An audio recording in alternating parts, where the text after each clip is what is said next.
oleme tulnud Soome, me oleme Helsingis Linnanmägi pargis. Ma ei ole väga amusementi inimene, siis me lähme lihtsalt teeme tuuri. See on my type of amusement. Now I have to pick the number. Yes, one number.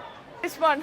Or Oh no. unfortunately. Ei võitnudki suurt krõpsukotti, aga no, viinerid friikotega.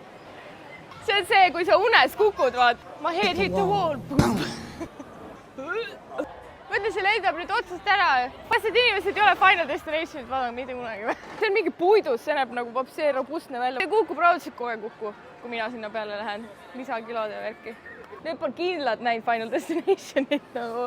Üks soomlaste jaoks tõesti kohvi on nagu lihtsalt see termose kohvi või? Sest et need on igal pool. Jakob käib peale, et seda pakke rohkem vaja kui krõpsu oma, aga minu arust on krõpsupakke alati rohkem vaja kui šokolaadi oma. Mänguasju võita, nagu kas mingi sööki või midagi võita. Minu tüüpi karussell või asi.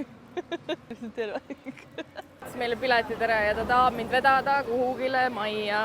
Soome keeles räägib, see on kõige õntam osa ju. Oh, saunapidu! Hommikul! Ei noh, selge sinuga.